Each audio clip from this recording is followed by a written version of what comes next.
Hello students, welcome to Edu Vector and this is Manisha Sharma. तो हम पढ़ रहे थे चैप्टर रिफ्लेक्शन ऑफ लाइट और आज हम पढ़ेंगे image formation by convex lens.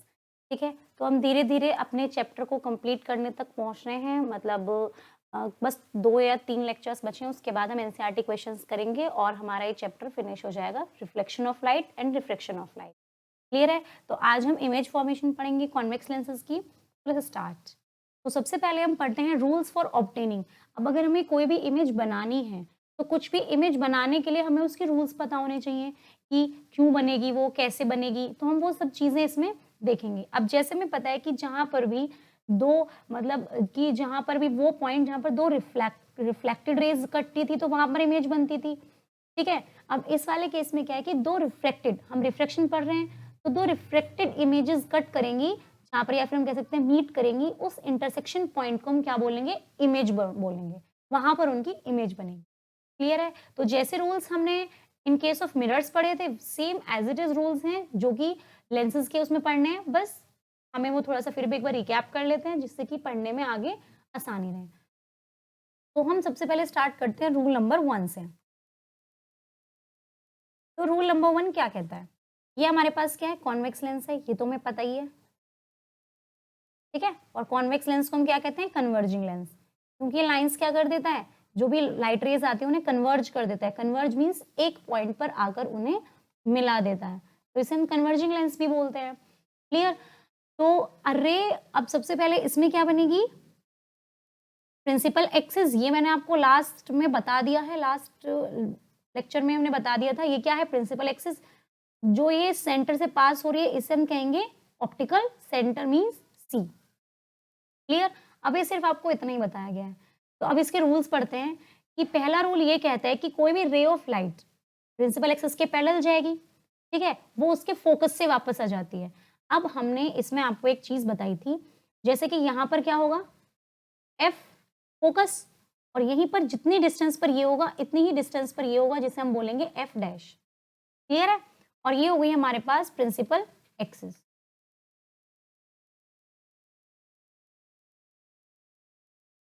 Clear? और जो ये है ऑप्टिकल सेंटर। समझ में आया? तो हमें क्या करना है कि कोई भी ऑब्जेक्ट, वो जैसे हमने एज इट इज उसमें पढ़ा था ऐसे ही हम इसमें पढ़ेंगे कि कोई भी ऑब्जेक्ट अगर प्रिंसिपल एक्सिस के पैरेलल आ रहा है तो कहां से पास होगा, फोकस से। ये इसके रूल्स में आते हैं। तो हम सबसे पहले एक ये इमेजिनरी लाइन ड्रॉ कर लेते हैं। इसका मतलब ये है कि हम जहाँ पे वो बेंट करेगी हम उस चीज को डायरेक्टली पता रहेगा कि वो कहाँ से बेंट कर रही है। तो पहला रूल क्या बोलेगा कि कोई भी रे ऑफ लाइट आई पैरेलल टू प्रिंसिपल एक्सिस है ये, और क्या हो जाएगी, ये फोकस से पास हो जाएगी। क्लियर? तो पहला रूल हमारा ये कहता है ray of light which is parallel to principal axis of a convex lens passes through the focus after reflection through lens. Reflection के बाद क्या हो रही है, कन्वर्ज हो रही है। अगर आप यहां से भेजेंगे तो ये भी एज इट इज करेगी, ये यहां से ये भी वापस यहाँ पे फोकस पे आकर मीट हो जाएगी। क्लियर? तो कन्वर्ज हो जाएगी लेंस, रे ऑफ लाइट। क्लियर? तो पहला रूल हमारा क्लियर हुआ। अब हम इसके बाद पढ़ेंगे रूल नंबर 2। अब हम पढ़ेंगे इसमें रूल नंबर 2। ये ठीक कर देते हैं। ठीक है, तो रूल नंबर 2 क्या कहता है, तो पहले हम इसकी यहाँ पे ये प्रिंसिपल एक्सिस कंप्लीट बना लेते हैं। तो रूल नंबर 2 कहेगा कि कोई भी रे ऑफ लाइट अगर वो ऑप्टिकल सेंटर से पास हो रही है तो ऑप्टिकल सेंटर से ही वापस आ जाएगी। उसमें सेंटर ऑफ कर्वेचर था, मींस टू से अगर कोई भी ray of light optical center से पास हो रही है तो उसी पाथ से वापस चली जाएगी। ठीक है, जैसा हमने किसमें पढ़ा था, जैसा हमने रूल नंबर 2 में मिरर फॉर्मूला में, मिरर के रूल्स में पढ़ा था, सेम एज इट इज इसमें भी वही चीज है कि अगर सेंटर ऑफ कर्वेचर से कोई भी लाइट रे पास हो रही है तो सेंटर ऑफ कर्वेचर से उसी पाथ से वापस चली जाएगी। सेम इसमें है कि रे of light passing through the optical centre of a convex lens goes straight या फिर goes through that path which it is refracted. जिस पाथ से आई थी वापस से उसी पाथ से रिफ्रेक्ट हो जाएगी। क्लियर? उसके बाद हम करते हैं रूल नंबर 3। अब हम रूल नंबर 3 में क्या कहते हैं, अब देखते हैं रूल नंबर 3 क्या कहता है। जैसे अब हम 2 रूल्स पढ़ चुके हैं कि कोई भी रे ऑफ लाइट पास होगी parallel to principal axis, focus से चली जाएगी, ऑप्टिकल सेंटर से जाएगी तो ऑप्टिकल सेंटर से वापस आ जाएगी। तीसरा रूल इंपॉर्टेंट, वो ये कहता है कि कोई भी अगर रे ऑफ लाइट फोकस से पास हो रही है तो वो पैरेलल हो जाएगी प्रिंसिपल एक्सिस की। सेम ये हमारे पास ऑप्टिकल सेंटर, ये हमारे पास फोकस, और ये हमारे पास ये भी फोकस ही है, बस ये थोड़ा सा मतलब बताएंगे इसका यूज भी क्या होता है कि एफ डैश क्या होता है। सेम सिमिलर साइड पे कन्वर्जिंग है, इधर से लाइन आएगी तो भी वो उधर आके कन्वर्ज हो जाएगी। क्लियर? तो कोई भी रे ऑफ लाइट अगर फोकस से पास हो रही है, कोई भी रे ऑफ लाइट अगर फोकस से पास हो रही है, ठीक है, कोई भी रे ऑफ लाइट फोकस से पास होगी तो वो पैरेलल टू प्रिंसिपल एक्सिस हो जाएगी, ये यहाँ से ऐसे जाएगी। क्लियर? तो कोई भी रे ऑफ लाइट अगर फोकस से पास होगी तो वो पैरेलल टू प्रिंसिपल एक्सिस हो जाएगी। ये हमारा था रूल नंबर 3। क्लियर?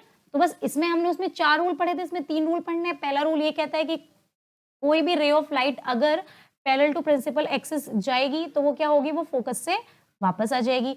दूसरा रूल ये कहता है कि कोई भी रे ऑफ लाइट अगर सेंटर ऑफ कर्वेचर या फिर हम कह सकते हैं ऑप्टिकल सेंटर से पास होगी वो उसी पाथ से वापस चली जाएगी। थर्ड रूल ये कहता है कि कोई भी रे ऑफ लाइट अगर फोकस से आ रही है तो वो क्या होगी, प्रिंसिपल एक्सिस के पैरेलल हो जाएगी। क्लियर? नेक्स्ट पढ़ते हैं हम formation of different types of images bye a convex lens. अब कॉन्वेक्स लेंस से अलग अलग इमेजेस, हमने उसमें रखा था ऑब्जेक्ट, कॉन्वेक्स लेंस रखा है यहाँ पर, इसके सामने हमने क्या किया, अलग अलग ऑब्जेक्ट रखा, एक बार यहाँ पे, एक बार यहाँ पे, एक बार यहाँ पे, सेम जैसे मिरर में रखा था वही हमें करना है इसमें भी। अलग अलग पोजीशन पर हम रखेंगे और उसके बाद हम उनका जो ये हम उसकी निकालेंगे कि ये कहाँ पे कहाँ उसकी इमेज बनेगी, हम उसकी इमेजेस वहां से निकाल लेंगे, कैलकुलेट कर लेंगे। अब एक्चुअल में क्या होता है, ये सिर्फ हमारे एक तरीके से इमेजिनरी होती है, रियल पोजीशन नहीं होती है, बट ये हमें ये बताती है कि अगर हम ऑब्जेक्ट को यहाँ रखेंगे वो समवेयर कहीं ऐसे आएगा। क्लियर है? लेकिन जो हम एग्जैक्ट पोजीशन और एग्जैक्ट लोकेशन दिखाते हैं कि 20 सेंटीमीटर पे रखा है और फोकस उसके 10 सेंटीमीटर पे, तब उसकी इमेज कहाँ बनेगी, वो होती है उसकी एग्जैक्ट लोकेशन। क्लियर? तो हम ऑब्जेक्ट को सेंटर, ऑप्टिकल सेंटर सी और एफ डैश के पीछे भी, एफ डैश के बीच में रख सकते हैं। जैसे मानो ये हमारे पास सी हो गया और ये हमारे पास एफ हो गया, हम ऑब्जेक्ट को इन दोनों के बीच में भी रख सकते हैं, हम ऑब्जेक्ट को एफ पे भी रख सकते हैं, हम ऑब्जेक्ट को कहाँ रख सकते हैं, between F dash and 2f dash, 2f dash में भी बताया जाएगा क्या होता है, between F dash and 2f dash. हम ऑब्जेक्ट को फिर से 2f डैश पे भी रख सकते हैं, ठीक है, बियॉन्ड 2f भी रख सकते हैं और इन्फिनिटी भी रख सकते हैं। हम ये चीजें सब पढ़ेंगे इसमें वन बाय वन, हम देखते हैं बाय केसेस। तो सबसे पहला हम केस देखते हैं कि formation of image by convex lens when object is between C and F dash.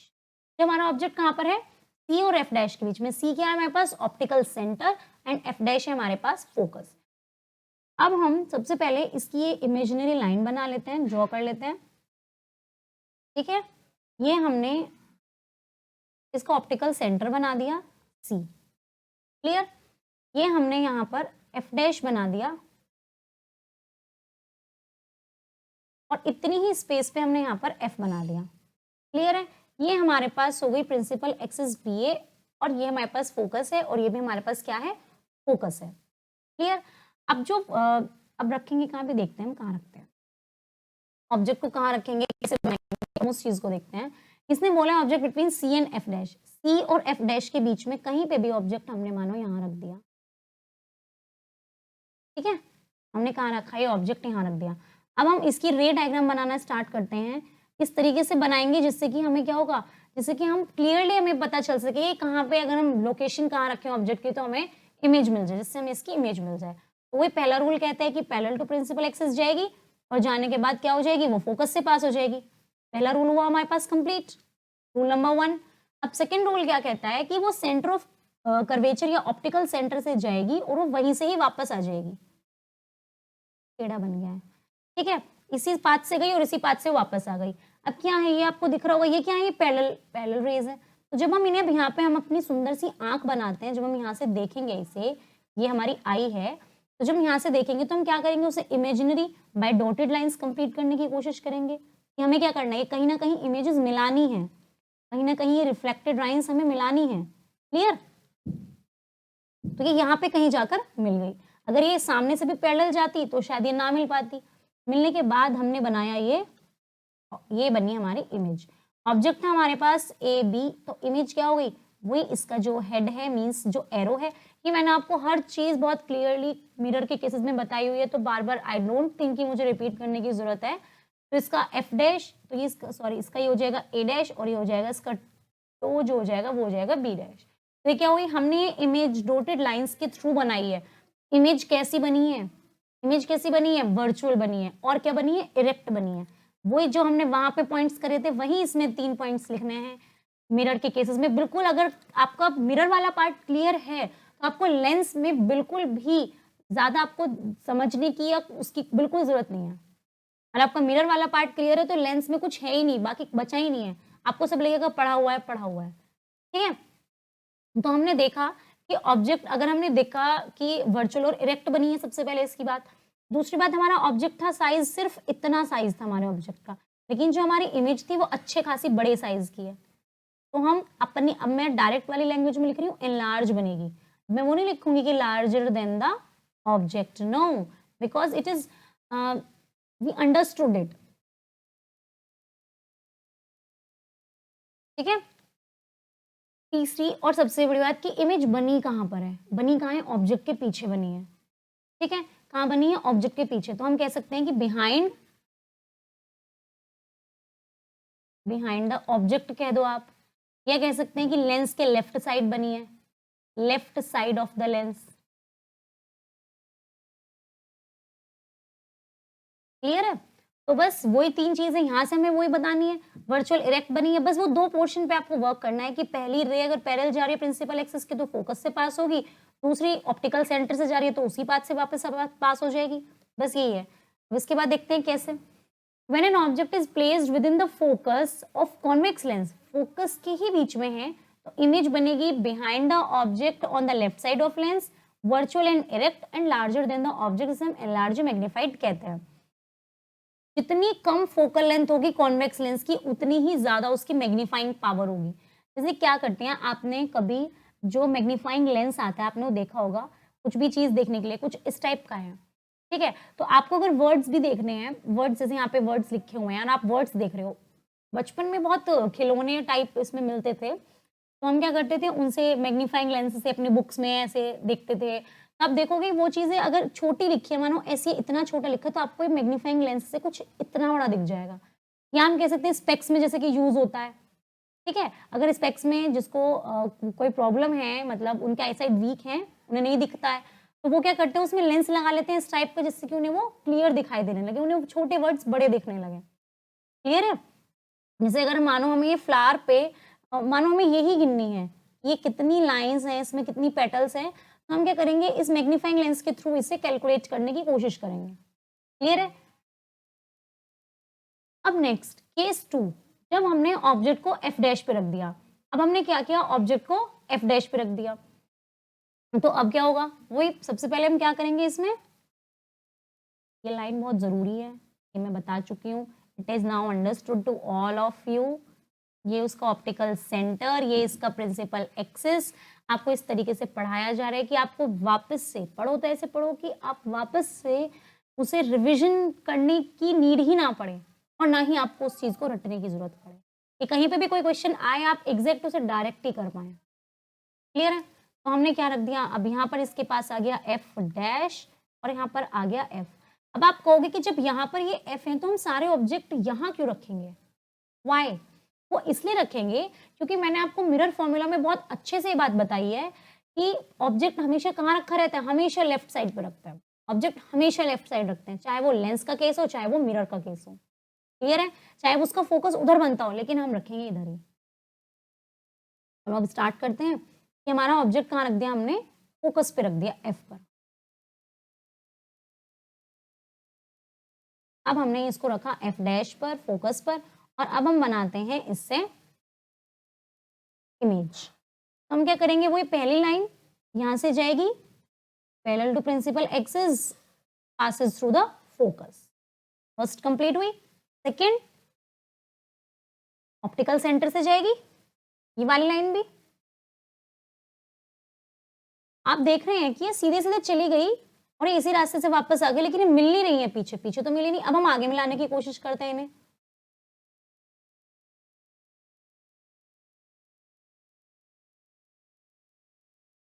हम देख रहे हैं तो आगे भी नहीं मिल रही है, तो क्या हुआ, ये पैरेलल टाइप जा रही है, तो ये इधर से भी पैरेलल है, इधर से भी पैरेलल है, तो मींस अब इसकी इमेज कहाँ बनेगी, कहीं इन्फिनिटी पे आके बनेगी।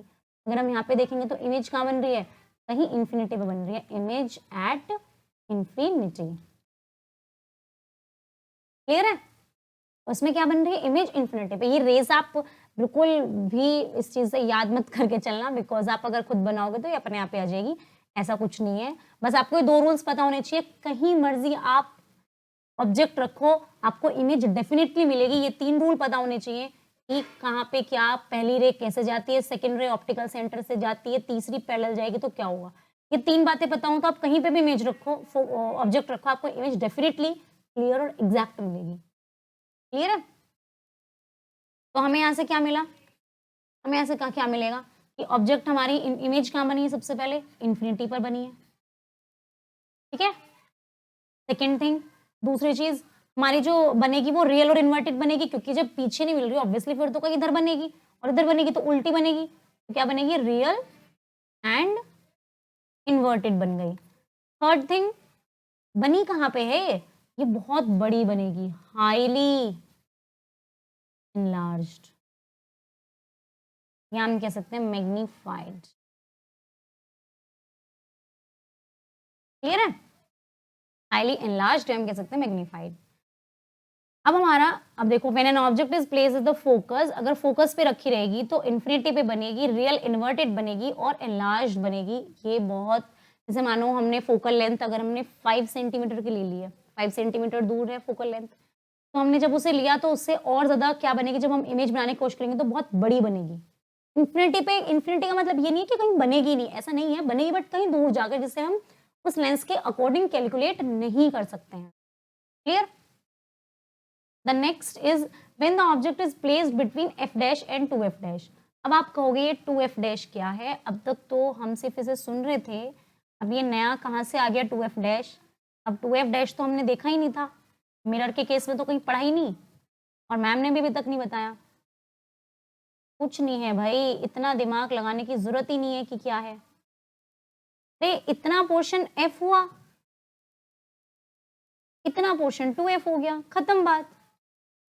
ऐसे ही इतना पोर्शन अगर f डैश हुआ तो इतना पोर्शन 2f डैश हो गया, खत्म। आप ऐसे चाहो तो 3f डैश भी कर सकते हो, बस क्या है, कुछ भी नहीं, ये कोई नई चीज नहीं है। बस आपको 2f का मतलब है कि ये आपने क्या कर दिया, इसे डबल कर दिया, बस उतनी ही डिस्टेंस पे लेके चले गए आप उसे, कुछ इतना नहीं है कि कहीं से ये कहीं से अलग से आया है। क्लियर? अब हमें रखना है ऑब्जेक्ट, ऑब्जेक्ट कहाँ रखना है, f डैश और 2f डैश पर, मीन्स उसे हमने एक डिस्टेंस बना दी है जहाँ के बाद हमें ये ऑब्जेक्ट रखना है, जिसके बीच में रखना है। क्लियर है? तो हमने यहाँ रखा ये अपना ऑब्जेक्ट, और ऑब्जेक्ट था मेरे पास ए बी, ऑब्जेक्ट रखा। अब वो क्या कहना चाह रहा है, वो कहना चाह रहा है कि चलो जैसे चलते थे, हम जा रहे हैं पैरेलल टू प्रिंसिपल एक्सिस, यहाँ गए, जहाँ जाने के बाद हमें पता चला कि हमें तो किससे जाना था, हमें तो फोकस से जाना है, हम फोकस से वापस चले गए। क्लियर है? अब हम कहाँ से जाएंगे, अब हम जाएंगे सेंटर से, ऑप्टिकल सेंटर से। जब हम ऑप्टिकल सेंटर से गए तो हम कहीं यहाँ आकर मिल गए, अब ये यहाँ पे आके मिल गया, पीछे तो जाने की जरूरत ही नहीं है, तो ये ऑब्जेक्ट लटक गया उल्टा, बी हो गया इसका, तो कितना है बी, तो उधर हो गया बी डैश, ये हो गया ए डैश, तो ये क्या बनी, इमेज बन गई। क्लियर? इमेज बन गई, ये हमारे पास रखा था यहाँ पर ऑब्जेक्ट, तो इस रे से गया और इसी रे से ये वापस आ गई। जब यहाँ पर इमेज बनी तो हमने क्या देखा कि ऑब्जेक्ट हमारा f और 2f के बीच में था, f और 2f के बीच में था, अब हमारी जो इमेज बनी है वो कहाँ बनी है, 2f के भी बाद में बनी है, तो बियॉन्ड बनी है कहीं जाकर, तो बियॉन्ड 2f। अब ये आपको ध्यान रखना है कि f डैश कहाँ लगाना है और f कहाँ लगाना है। क्लियर है? और कैसी बनी है, उल्टी लटकी हुई टंगी हुई इमेज बनी है, real and inverted. And when we get real and inverted image, I explained you clearly in detail in my last videos. So please go and check them. Next, कैसी बन रही है? Obviously यार, ऑब्जेक्ट छोटा था, object अब बड़ा हो गया, तो larger than the object. Larger than the object. Clear? बस यही है, 2 लाइंस लेके जानी है। पहली उसमें क्या करते थे, पहली फोकस से पास, ऑप्टिकल सेंटर सी से पास। इसे आप सेंटर ऑफ कर्वेचर अपने दिमाग में रखो, आपको दोनों याद हो जाएंगे, पहली फोकस से, दूसरे सेंटर ऑफ कर्वेचर से, खत्म। तो when an object is placed, ये तो वही है जो मैंने आपको पीछे बताया कि 2f के बाद बनेगी, रियल इन्वर्टेड बनेगी, ऑब्जेक्ट से बहुत बड़ी नहीं बन रही है बट बड़ी बन रही है। अब नेक्स्ट केस नंबर 4, हम 3 केस पढ़ चुके हैं कि एफ के और सी के बीच में रखी है, सॉरी एफ डैश और सी के बीच में रखी है, एफ डैश के पीछे रखी है, एफ वो 2f के बीच में रखी है। तो हम ये चीज़ पढ़ चुके हैं। अब हम पढ़ते हैं केस नंबर 4। यहाँ पे जब हमने 2f डैश बना ही दिया है तो हम 2f डैश की थोड़ी सी क्या कर लेते हैं, रिस्पेक्ट कर लेते हैं कि चलो एक बार ऑब्जेक्ट को उठा के हम 2f डैश पे भी रख देते हैं। हमारा क्या कुछ जा रहा है, हमें तो सिर्फ इमेजेस निकालनी है, 2 रूल्स हमें पता है, हमें टेंशन लेने की जरूरत ही नहीं है। ये रखा हमने यहाँ पे f और यहाँ फिर रख दिया हमने 2f dash. Sorry it's not 2f dash, it is 2f only. और ये जो इमेज, ये जो जगह हो गई है, ये हो गई 2f। ऐसे अगर हम चाहें वो 3f पे रखवाना चाहे तो हम 3f पे भी रख सकते हैं, that's not a big deal. Object को कहाँ रखा, यहाँ। ध्यान रखना एक बात की एग्जाम में वो ये भी कह सकता है कि ऑब्जेक्ट तो 2f पे रखा है, कभी आप वहां पे f डैश सोच के कि f डैश नहीं लिखा और 2f को यहाँ पर लगा दें। Object always placed in the left side of the mirror और लेंस, ठीक है, मिरर या लेंस के हमेशा ऑब्जेक्ट लेफ्ट साइड पे ही रखा होता है। चलो अब हमने ऑब्जेक्ट रख दिया, तो अब हम इमेज बनाने की कोशिश करते हैं, बनाते हैं। चलो इमेज, इस सब अपने आजकल इमेज बनाने में लगे हुए हैं। पहली रे गई पैरेलल टू प्रिंसिपल एक्सिस जाने के बाद I am passing through the focus, हम चले गए फोकस से। क्लियर। अब दूसरी इमेज जा रही है, गई सेंटर ऑफ कर्वेचर, या हम कह सकते हैं ऑप्टिकल सेंटर से, ये कहीं जाकर मिल गई यहाँ। ओह शिट, ये मिल गई यहाँ। ओह माय गॉड, ये तो कंप्लीट ही रब हो गया। चलो भाई दोबारा बनाते हैं। गई कहाँ से, पास हो गई फोकस से। दूसरी वाली फिर से जा रही है, किस चीज से जा रही है, सेंटर ऑफ कर्वेचर से, या इससे पास हो गई। इस बार बनी है ना बिल्कुल फिट, ठीक है। ये हो गई हमारी इमेज, ज़्यादा सजा सी दी है, ये 2f पे ही है। तो ये हो गया हमारे पास, इसका ये हेड, इसका टो, इसका हेड, इसका टो, खत्म।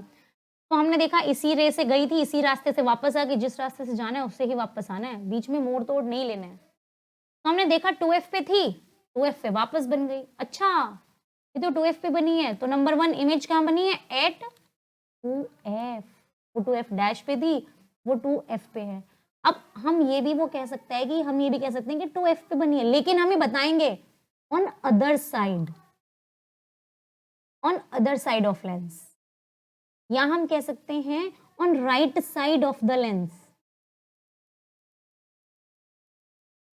On the right side of lens, lens के राइट साइड वाले एफ पे बनी है। ये नहीं कि ही के ही जब ऑब्जेक्ट चलेगा ही नहीं, ऑब्जेक्ट के पे हम रे पास ही नहीं करेंगे तो ही की कैसे बन जाएगी, ठीक है। दूसरी चीज भी लटकी हुई है, ठीक है, रियल एंड इन्वर्टेड है, दिख तो रही है ना, लटकी हो चाहे मर्जी कैसी हो। नंबर 3 कैसी बनी है, उतना ही साइज था, हमने देखा ये 5 सेंटीमीटर है, हमने देखा ये भी 5 ही आ रही है। क्लियर है, तो हो गया सेम एज द ऑब्जेक्ट, जितना ऑब्जेक्ट था बिल्कुल उतनी ही है। सब रूल्स, सब केसेस, सब वही हैं जो हमने मिरर्स में पढ़े थे, ऑल आर सेम। तो अब हम करेंगे व्हेन एन ऑब्जेक्ट, वही कहानी है जो पीछे पढ़ी थी, हम थोड़ा सा ऐसे तरीके से पढ़ लेते हैं। When an object is placed at a distance of 2f in front of convex lens, then the image formed is at distance f real inverted, same size of the object, बस यही करना है। उसके बाद हमारा आता है next case, when the object is beyond 2f। अब बियॉन्ड का मतलब तो पता ही है कि क्या होता है, कि जब 2f से भी पीछे है, और क्या बोल रहा है वो, डैश, 2f डैश से पीछे है। ये हुआ हमें पास c, ये हुआ मेरे पास f डैश, और ये हुआ मेरे पास 2f डैश, और यहाँ रखना है कहीं जाकर ऑब्जेक्ट।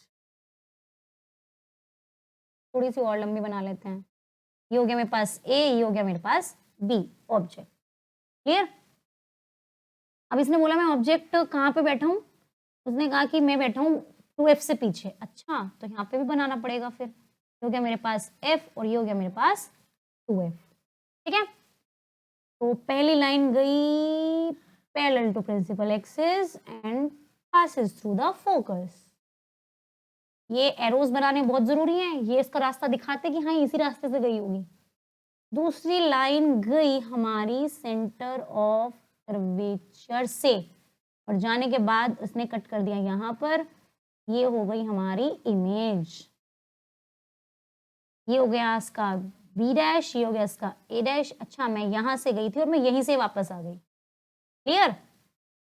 जाने के बाद क्या हुआ? कुछ नहीं, 2f से पहले मिल गया, या हम कह सकते हैं कि between f and 2f। Dash नहीं लगाना है। नंबर 2 पे कैसी मिल रही है? रियल और इन्वर्टेड मिल रही है, उल्टी लटकी हुई मिल रही है। ठीक है। नंबर 3 कैसी है? ऑब्जेक्ट से थोड़ी सी छोटी लग रही है, स्मॉलर देन द। क्लियर? बस पहली रे गई उसके हेड से जाने के बाद पास हो गई, पैरेलल जा रही थी प्रिंसिपल एक्सिस के। फोकस ने उसे बुला लिया अपने पास, आ जाओ मुझसे पास होके जाना है तुम्हें, तुम्हारा रास्ता मुझसे होके गुजरता है। दूसरी लाइन गई सेंटर ऑफ कर्वेचर से, उसने कहा कि और सब रास्ते बंद हैं, आपको इसी से ही जाना है, इसी से ही वापस आना है। थोड़ी सी आपको ये छोटी मिलेगी, जब ये इतना कह रहे हैं आपको इतना उसमें जाना है तो फिर छोटी तो मिलेगी ऑफ कोर्स। ठीक है। बस ये वही लिखा है कि 2f और f के साइड में मिलेगी, रियल इन्वर्टेड मिलेगी, स्मॉलर देन द ऑब्जेक्ट, वही है व्हाटएवर। आपको ये सब चीजें लर्न करनी है जो कि आएंगी when the object is at infinity. अब ऑब्जेक्ट को क्या रखा गया है? इन्फिनिटी पे रखा गया है। वैसे तो मैं ये आपको बता चुकी हूँ कि कैसे करना है। लास्ट वीडियो में मैंने इन्फिनिटी वाला एग्जाम्पल लिया भी था, जहाँ से हमने प्रिंसिपल फोकस और फोकल लेंथ को पढ़ा था, लेकिन फिर भी हम एक बार और पढ़ लेते हैं इसको। ये हमारे पास ऑप्टिकल सेंटर, ये हमारे पास f, ये हमारे पास, अब हम 2f बनाने ही लगे हैं तो चलो बना ही देते हैं। ये हमारे पास f डैश और ये हमारे पास 2f डैश। अब पैरेलल रेज आएंगी और वो कहाँ जाएंगी देखते हैं। वो मैंने आपको जैसे भी बताया था, देखो पैरेलल रेज आने के बाद, मानो रुक जाओ एक सेकेंड, मैं आपको दूसरे कलर से बता देती हूँ जिससे आपको आसानी रहे कि कहाँ से रेज आ रही है, कहाँ पे जा रही है। अब एक रे तो आएगी फोकस से होकर चली जाएगी, एक रे तो भाई पैरेलल आएगी और कहाँ जाएगी? फोकस से। दूसरी को हमें क्या करना है? हमें सेंटर ऑफ कर्वेचर से पास कराना ही कराना है। ठीक है। लेकिन जब हम उसे सेंटर ऑफ कर्वेचर से पास करेंगे, फोकस से नहीं जाएगी।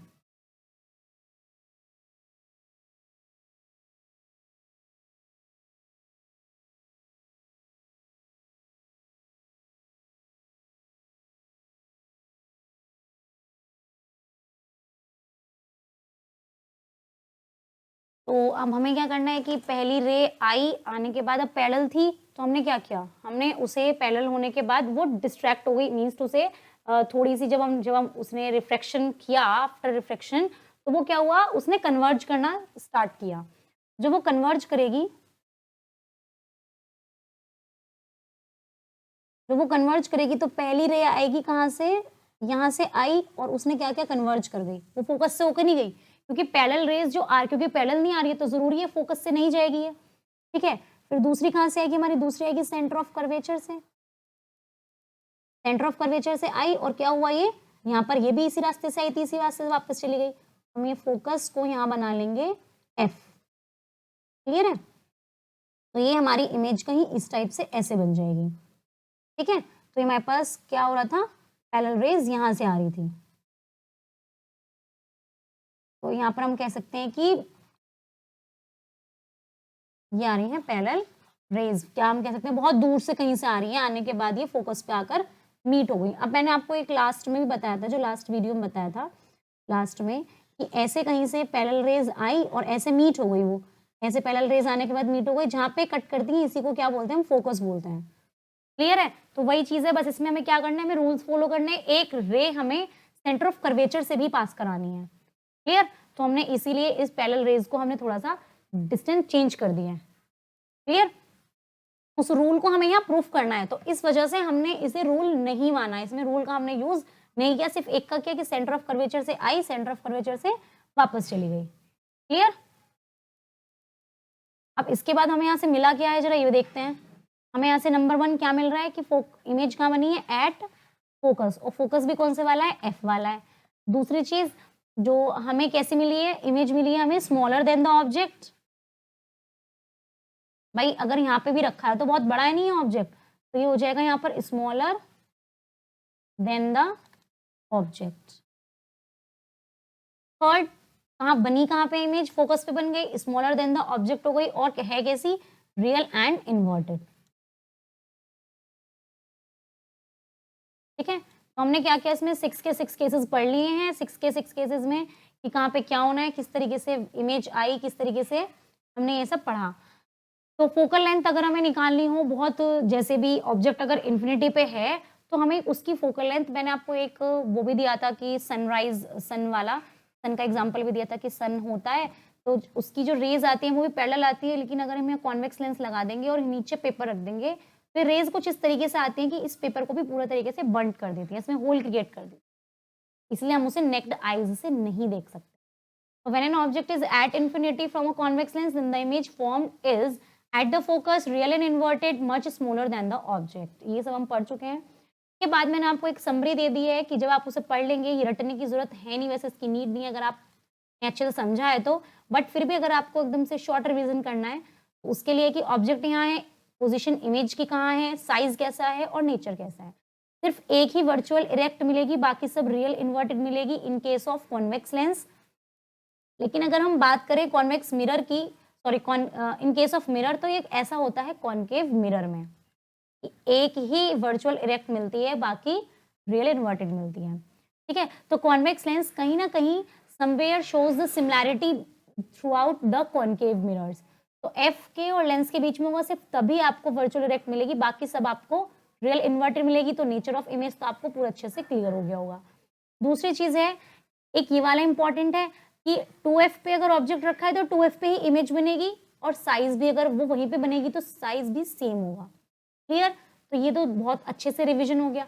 दूसरी चीज आप ऐसे पढ़ सकते हैं कि अगर फोकस पे ऑब्जेक्ट रखा है तो इमेज बनेगी इन्फिनिटी पे, लेकिन अगर ऑब्जेक्ट इन्फिनिटी पे रखा है तो इमेज बनेगी फोकस पे। इन्फिनिटी पे रखा है तो इमेज कहाँ बनेगी, फोकस पे, और अगर फोकस पे ऑब्जेक्ट है तो इमेज बनेगी इन्फिनिटी पे। बिल्कुल इनवर्सली प्रोपोर्शनल है, सॉरी डायरेक्टली प्रोपोर्शनल है दोनों के एक दूसरे से। अब इसके बाद एज इट इज सेम, अगर ऑब्जेक्ट रखा है हमारे पास FO 2F के बीच में, अगर ऑब्जेक्ट FO 2F के बीच में है तो इमेज बनेगी बियॉन्ड 2F, 2F के पीछे, मतलब पहले बन जाएगी। लेकिन अगर ऑब्जेक्ट 2F पे है तो बनेगी FO 2F के बीच में। मतलब ये एक तरीके से आपको बिल्कुल पेयर वाइज, दो यहाँ से लर्न हुए, दो यहाँ से लर्न हुए, चार हो गए पूरे। एक हमने F और लेंस के बीच में रखा, ऐसे सेम हमें वहां से मिल गया, हो गए। जो जितना छोटा मिलेगा उसका अपोजिट उतना ही बड़ा मिलेगा। कॉन्वेक्स लेंसेज के यूजेस वैसे तो आपको पता ही है कि वॉच में भी यूज होता है इसका, और टेलीस्कोप में हम यूज करते हैं, और माइक्रोस्कोप में हम यूज करते हैं, मैग्नीफाइंग ग्लास में यूज करते हैं। और एक चीज और कॉन्वेक्स लेंस का यूज होता है हाइपरमेट्रोपिया में। वैसे तो डिफेक्ट ऑफ विजन आपके कोर्स से खत्म हो गया है, बट अगर किसी को दिखाई नहीं दे रहा है, अगर किसी को दूर का नहीं दिखाई दे, पास का नहीं दिखाई देता है, तो तब हम इसमें यूज करते हैं कॉन्वेक्स का। क्या करते हो, कन्वर्ज करके उसे पास में लाकर रख देता है। मतलब मानो किसी बच्चे, किसी की आंखों में प्रॉब्लम है और उसकी इमेज कहीं दूर जाके बन रही है, क्लियर है, तो हम कहीं यहाँ बन रही है लेकिन रेटिना हमारे पास यहाँ है। ये मैं आई के चैप्टर में आपको बहुत अच्छे से बता दूंगी। मानो ये इसका रेटिना है हमारी आई का, इमेज उसकी कहीं दूर जाके बन रही है, नहीं उसे दिखाई दे रहा है, तो हम क्या करेंगे, कॉन्वेक्स लेंस होता है कन्वर्जिंग, अब उसकी इमेज थोड़ी पहला बनने स्टार्ट हो जाएगी, वो कन्वर्ज कर देगा, तो अब उसकी इमेज रेटिना पे बनने स्टार्ट। स्पेक्स में हम इसे यूज करते हैं। कॉन्वेक्स लेंस कैमरा में भी यूज होता है, माइक्रोस्कोप, टेलीस्कोप, स्लाइड प्रोजेक्टर, इन सब में भी यूज होता है, मैग्नीफाइंग ग्लास में भी। क्लियर है, तो थैंक यू सो मच। अगर आपको कोई भी प्रॉब्लम हुई हो तो आप उसे कमेंट बॉक्स में कमेंट ज़रूर कीजिएगा, और चैनल को सब्सक्राइब करना ना भूलें, और बेल आइकन को ज़रूर प्रेस करें जिससे आपको नोटिफिकेशन टाइम टू टाइम मिल सके। Thank you so much.